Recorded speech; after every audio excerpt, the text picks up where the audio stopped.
Hello बच्चों, कैसे हैं आप? उम्मीद करती हूँ आप बढ़िया और एकदम मज़े में होंगे। बच्चों, आज हम इस अध्याय में ए और अ की मात्रा को जानेंगे। तो आइए सबसे पहले हम जाने ए की मात्रा। बच्चों, ए की मात्रा हमेशा शिरोरेखा क्या होता है? जो लाइन आप ऊपर खींचते हैं उसके ऊपर एक मात्रा के रूप में आती है। ये देखिए, इस तरह। अब ए की मात्रा को जानने के लिए चित्रों को माध्यम बनाते हैं। तो आइए हमारे सामने जो चित्र हैं उन शब्दों को पढ़ें। जैसे भ में लगा ए की मात्रा भेड़, भेड़। क ए की मात्रा केला, केला। श में लगा छोटे ए की मात्रा शेर, शेर। तो देखा, ए का उच्चारण बड़ा सरल है।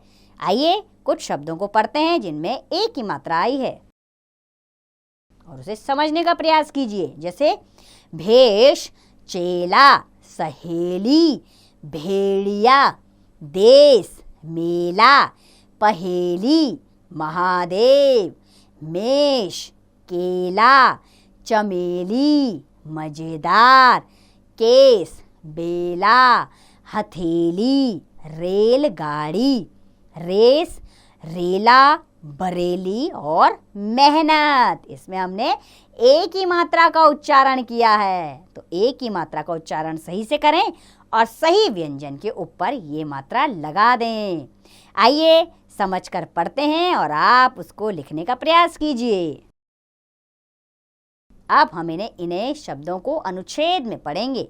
जैसे कदम मिलाकर हम चले, ल में ए की मात्रा आ गई।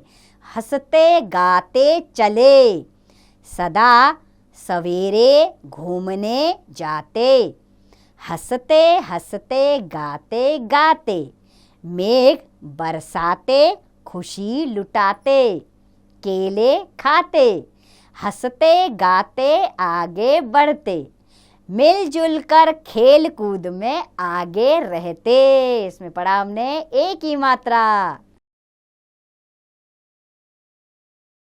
आइए बच्चों, अब हम जाने अ की मात्रा। अ की मात्रा शिरोरेखा यानी लाइन के ऊपर दो मात्रा के रूप में आती है।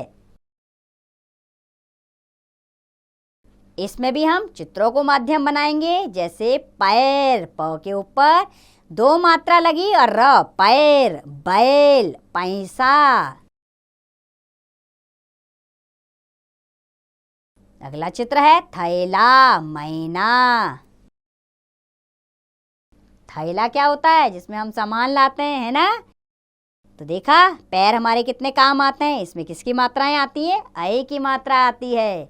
आइए अब अ की मात्रा के कुछ शब्द पढ़ते हैं और समझने का प्रयास कीजिएगा आप। जैसे कि नयन, मैला, फैलना, बैजनाथ, चैन, थैला, बैठना, फैजाबाद, मैन, पैसा, तैरना, खरपैल, पैन, जैसा, मेमना, बैलगाड़ी। इसमें अ की मात्रा आई है। आइए अब कुछ पंक्तियां पढ़ें जिसमें अ की मात्रा आई है। पढ़कर समझेंगे और आप इसको लिखने का अभ्यास भूलिएगा मत करना। हुआ सवेरा जागो भैया, खड़ी पुकारे देखो मैया, हुआ सवेरा छिप गए तारे, उठ मेरे नैनों के प्यारे। इसमें भ, म और न के ऊपर अ की मात्रा आई है। अच्छी सी कविता बन गई और साथ में हमने अ की मात्रा भी जान ली। तो ध्यान रखिएगा, अ की मात्रा को आपको थोड़ा खींच कर बोलना है, ध्वनि पर ध्यान देना है, तभी आप इसे ढंग से समझ पाएंगे। और इसका अभ्यास आपने लगातार करना है, उच्चारण का भी और लेखन का भी। इस बात पर विशेष ध्यान दीजिएगा। अब इसका अभ्यास कार्य आप स्वयं कीजिए।